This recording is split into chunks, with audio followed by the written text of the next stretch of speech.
Alkisah, di sebuah kampung di daerah Mandar, Sulawesi Barat, terdapat sepasang suami istri miskin yang senantiasa hidup rukun dan bahagia. Ketika memasuki awal bulan ke-10, sang istri pun melahirkan seorang anak laki-laki sebagaimana yang mereka harapkan. Namun, alangkah terkejutnya mereka ketika melihat bayi mungil yang baru saja lahir menyerupai Tui-Tuing. Seluruh wajah dan tubuhnya diselimuti oleh sisik ikan terbang. Oleh karenanya, ia diberi nama I-Tui-Tuing, yang berarti si ikan terbang. Waktu terus berjalan, I-Tui-Tuing pun tumbuh dewasa. Pada suatu hari, I-Tui-Tuing memohon kepada kedua orang tuanya agar mencarikannya seorang pendamping hidup. Permintaan I-Tui-Tuing itu sangatlah berat bagi kedua orang tuanya. Tapi, karena saking sayangnya kepada I-Tui-Tuing, mereka pun mencoba untuk melamar beberapa gadis yang ada di kampung itu.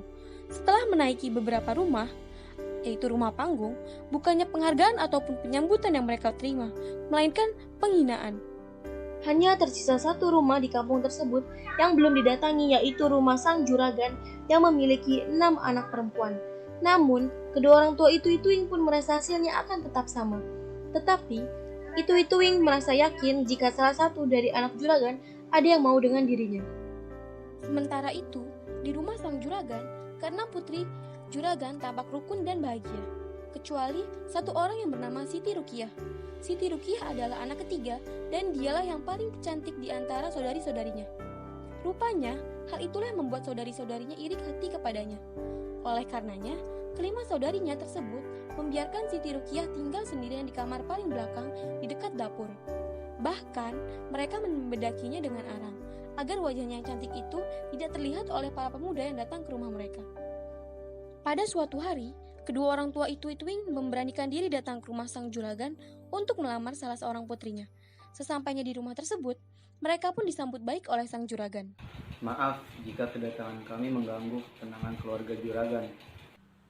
Tidak apa-apa, Pak. Kalau boleh tahu, ada apa gerangan maksud kalian datang kemari? Maaf juragan, jika kami terlancang terhadap keluarga juragan. Kami bermaksud untuk menyampaikan pinangan anak kami I-Tui-Tuing kepada salah seorang putri juragan. Oh, begitu. Baiklah, aku akan menanyakan hal ini kepada putri-putriku. Siapa di antara mereka yang bersedia menikah dengan I-Tui-Tuing? Setelah sang juragan menanyai satu persatu kelima putrinya, tak seorang pun di antara mereka yang suka kepada I-Tui-Tuing. Malah, justru mereka menghina kedua orang tua I-Tui-Tuing. Hai orang tua, kalian itu harusnya ngaca dulu. Kalian ini siapa dan hendak melamar siapa?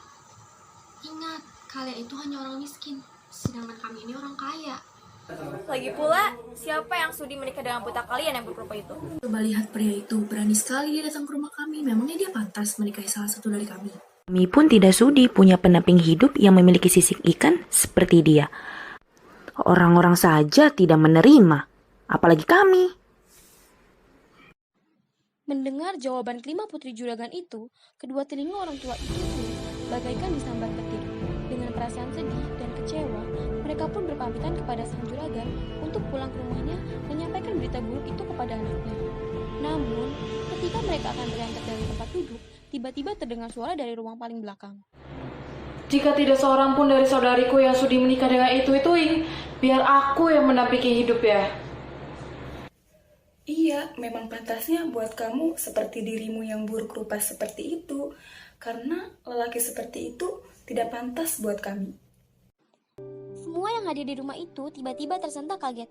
Sang juragan pun bersegera beranjak dan berjalan menuju ke kamar paling belakang. Tidak berapa lama, ia pun kembali sambil menuntun putrinya. Maafkan kami, Pak. Aku lupa, ternyata aku masih mempunyai seorang putri lagi. Namanya Siti Rukiah.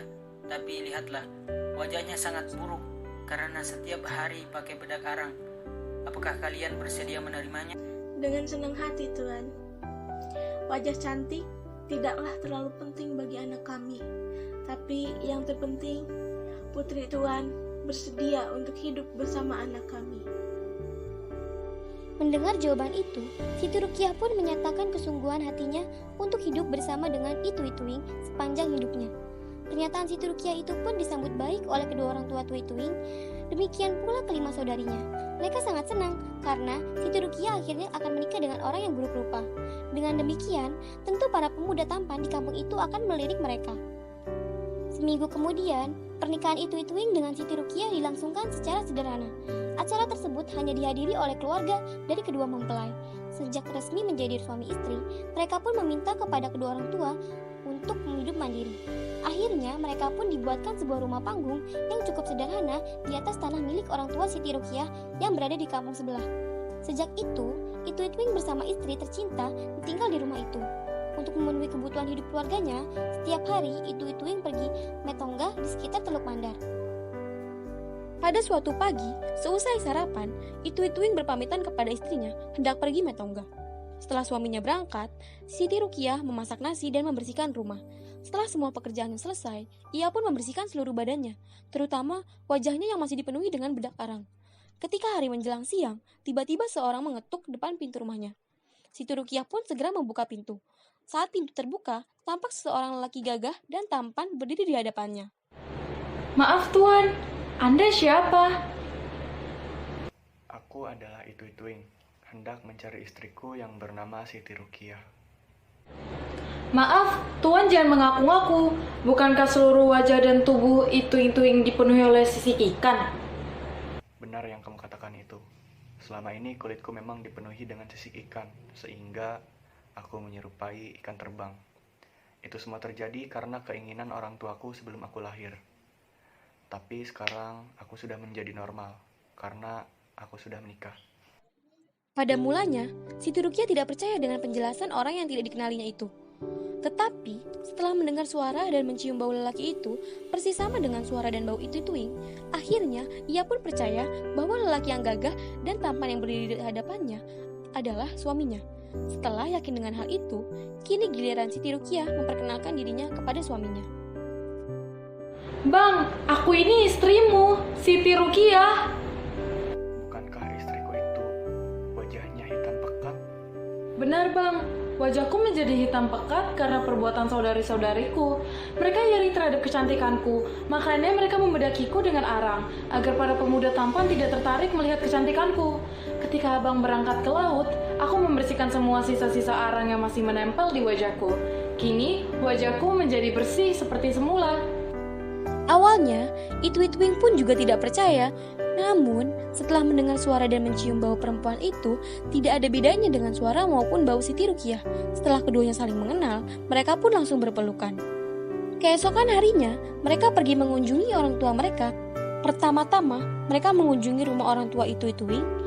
Alangkah terkejutnya kedua orang tua Itui Tuing ketika mengetahui bahwa lelaki gagah dan tampan itu adalah anaknya, dan gadis cantik itu adalah menantunya. Demikian pula ketika mereka sampai di orang tua Siti Rukiah. Keluarga Siti Rukiah seakan-akan tidak percaya pada kenyataan itu, terutama kelima saudarinya. Mereka pun sangat menyesal karena dulu menolak pinangan Itui Tuing. Namun, semuanya hanya tinggal penyesalan. Entah sampai kapan kelima gadis itu terus menunggu jodoh mereka datang. Sementara, Siti Rukiah hidup rukun dan bahagia bersama suami tercintanya, yaitu Itui Tuing.